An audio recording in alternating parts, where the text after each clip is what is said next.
Okay, so connecting with the previous lecture, in this lecture I'm just going to show you how you will calculate mean, variance and mode of continuous distribution. So we have already covered these things, how to calculate mean, variance and mode of a discrete probability distribution. So as you people know that continuous distribution is totally different from the discrete probability distribution, because continuous distribution take values in a specific interval and we use integration in order to calculate mean and variance of a specific continuous probability distribution. So in this lecture I'm just going to solve some specific example in order to show you that how you will calculate mean, variance and mode of a continuous distribution. So the formulation for the mean is Ex is equal to summation minus infinity to plus infinity x into f of x. F of x show the function of continuous probability distribution function.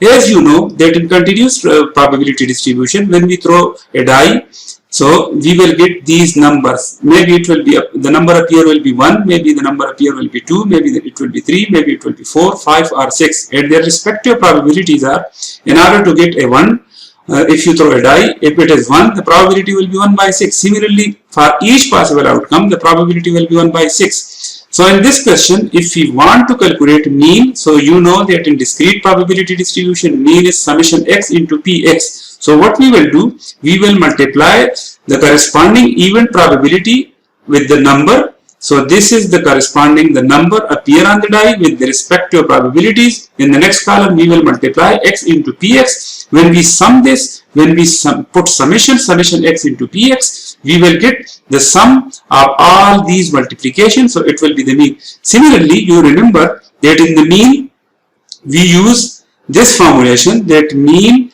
the variance for the discrete probability distribution, the variance is E x square minus E x, or mean. So Ex square is calculated with summation x square into px. So we just calculate this summation x square into px. We will take square of this x square. In the next, we will multiply this x square with the corresponding with the probabilities. And when we add it, when we put the values in this formula, so we will get the variance. But in continuous distribution, as I already mentioned, that continuous distribution will take values in an interval. So therefore, instead of putting this summation, we will put this integration, and this integration will start from the lower bound to the upper bound, because continuous probability distribution lies in a specific interval. So when we multiply x with respect to a function, when we put all these upper and lower bound in that function, so we will get the mean. Similarly, for the variance, the formulation is same,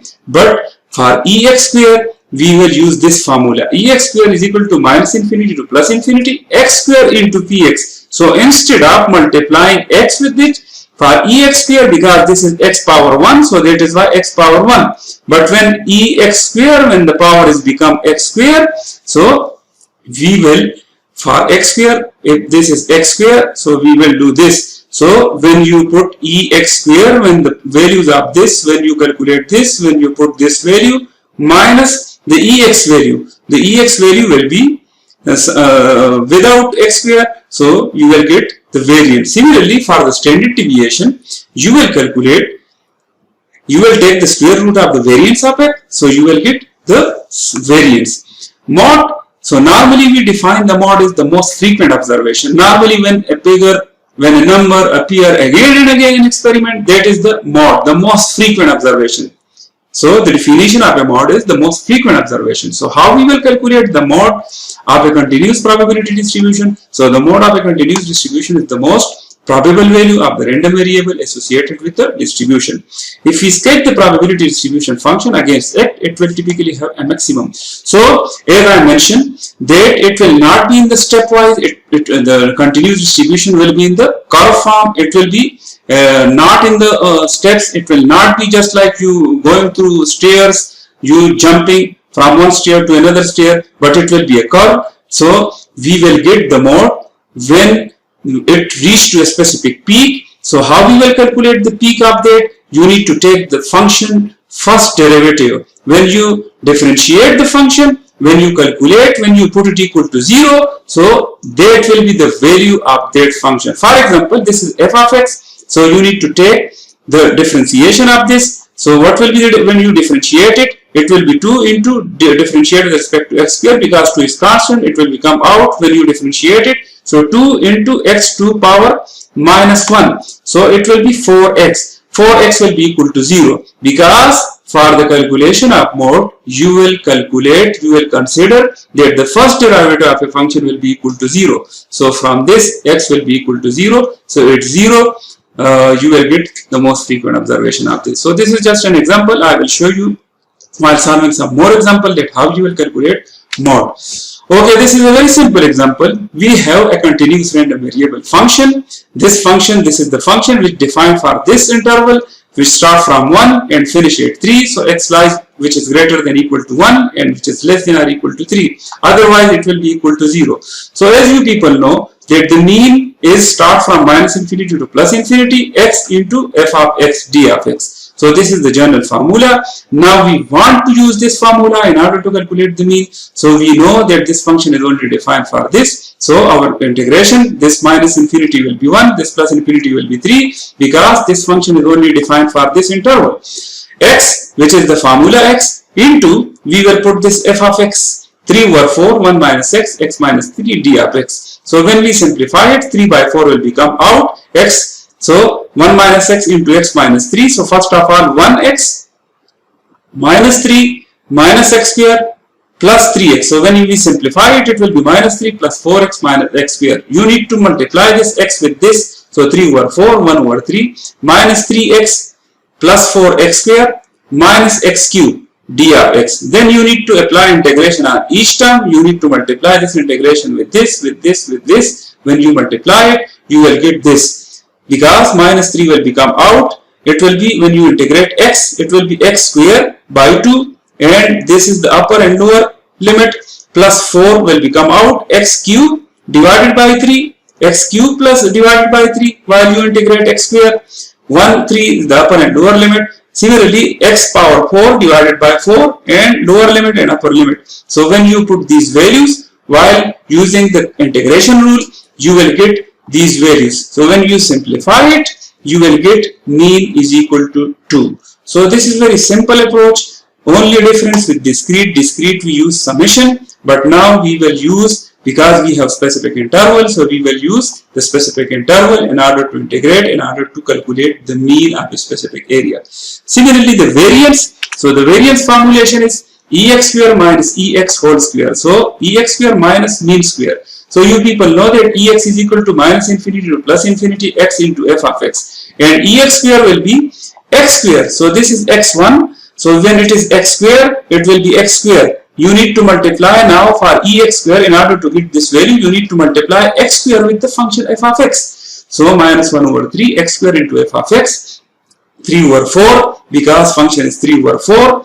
x square into 1 minus x, x minus 3. You need to simplify it. When you simplify it, it will become like this. Then you need to multiply integration, 3 over 4 minus 3 x cube, because this will be x cube by 3. This will be x4 by 4, and it will be x5 by 5.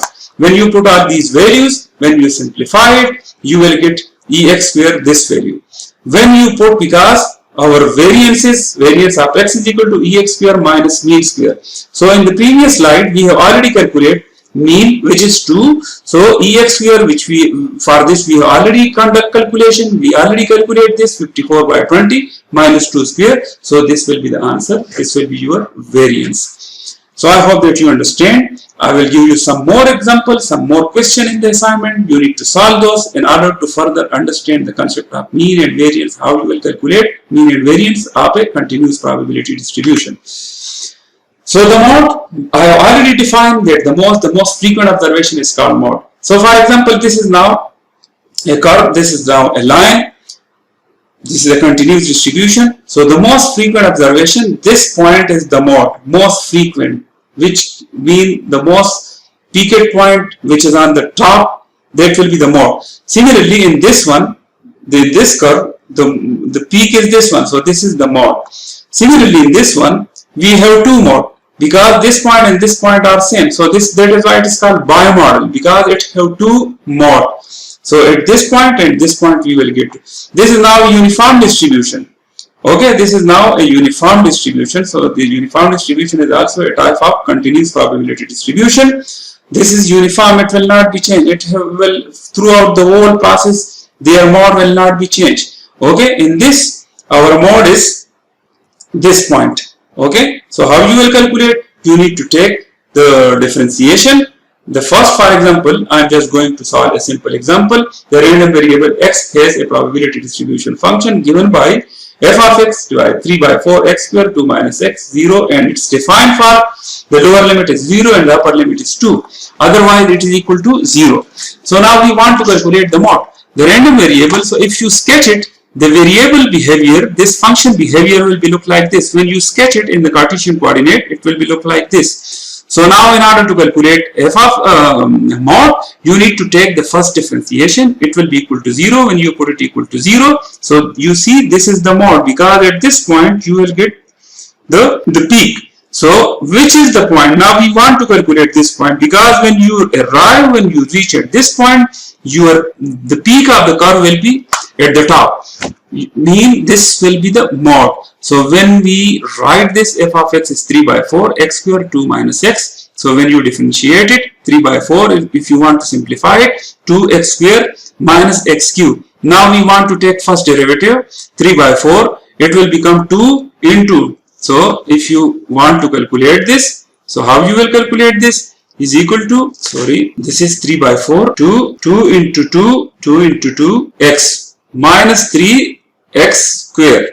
So when you differentiate it, the differentiation rule you people know, 3 by 4, so it will be 4 by x, 4x minus 3x square. So this is minus 3x square for the mode f dash mean f first derivative will be equal to 0. So when you put this function equal to 0, so 3 by 4, 4x minus 3x square is equal to 0. So 3 by 4 will be going to this side, it will be equal to 0. So 4x minus 3x square will be left.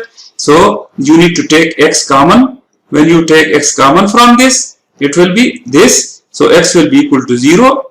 X will be equal to 0, or 4 minus 3x is equal to 0. So 4 is equal to 3x. Okay. So x will be 4 by 3.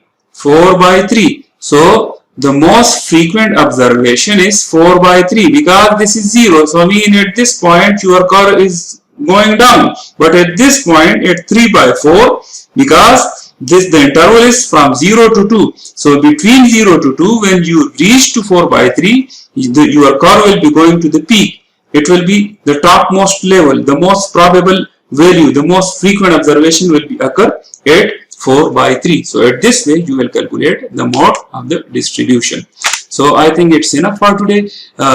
In this lecture I just discussed that how you will calculate mean, variance and mode of a continuous normal distribution. In the next lecture I will discuss some more examples.